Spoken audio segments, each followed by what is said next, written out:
Ulhasnagar camp 5 मध्ये गटारीच्या निमित्त खुलेआम दारू आणि इतर नशेचे सेवन करणाऱ्यांवर हिललाईन पोलिसांनी कारवाईचा बडगा उगारला। गटारीच्या दिवशी बुधवारी रात्री हिललाईन पोलिसांनी उल्हासनगर 5 मधील विविध भागात जोरदार कोम्बिंग ऑपरेशन राबवले। साई वसंत शाह दरबार परिसर, दसरा मैदान, प्रेमनगर टेकडी, पाण्याची टाकी, कुर्ला कॅम्प येथील मैदान, वीर तानाजी नगर, ओटी सेक्शन मधील नेहरू नगर गार्डन, साईनाथ कॉलनी यासह अनेक संवेदनशील भागात पोलिसांचे पथक अचानक दाखल झाले।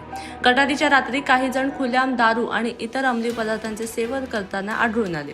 पोलिसांची कारवाई सुरू होताच अनेकांमध्ये खळबळ उडाली। काही जण पोलिसांना पाहताच घटनास्थळावरून पळून गेले, तर 15 जणांना पोलिसांनी ताब्यात घेण्यात यश मिळवले। ही संपूर्ण कारवाई हिललाईन पोलीस ठाण्यातील 7 अधिकारी आणि सुमारे 25 पोलीस कर्मचाऱ्यांनी मिळून पार पडली। एकूणच गटारीच्या नावाखाली कायदा धाब्यावर बसवण्यासाठी हिललाईन पोलिसांच्या या कारवाईतून स्पष्ट संदेश देण्यात आला आहे की सार्वजनिक ठिकाणी खुलेआम नशेखोरी आणि दारूचे सेवन अजिबात सहन केले जाणार नाही।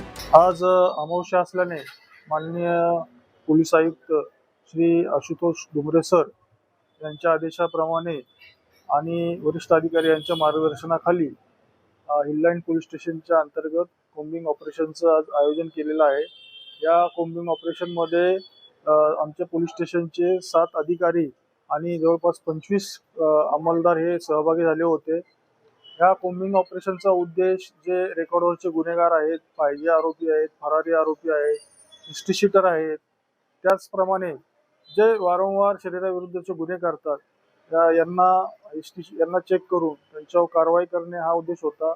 त्याचबरोबर अमावस्येच्या पार्श्वभूमीवर ठिकठिकाणी गांजा सेवन करणे, मद्य सेवन करणे आणि त्यातून जे वाद आणि भांडणं होतात त्याला प्रतिबंध घालण्यासाठी आम्ही आज हे कोम्बिंग ऑपरेशन राबवलं होतं। कोम्बिंग ऑपरेशन दरम्यान आम्ही नेहरू गार्डन, वसंतशाह दरबार, दसरा मैदान, वीर तानाजी नगर, कुर्ला कॅम्प, नेहरू या ठिकाणी आम्ही तसेच प्रेमनगर टेकडी, पाण्याची टाकी या ठिकाणी अशा चेकिंग करता वेगवेगळ्या टीम आम्ही स्थापन केल्या होत्या। तडीपार गुंडांना चेक करण्यासाठी आम्ही टीम नेमली होती। त्याच्यामध्ये आम्ही जवळपास आतापर्यंत 15 संशयितांना आम्ही ताब्यात घेतलेलं आहे।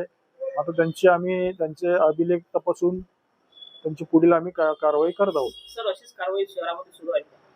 हा, संपूर्ण ठाणे शहर पोलीस आयुक्तालयामध्ये आजचं कोम्बिंग ऑपरेशन हे राबवलं जात आहे।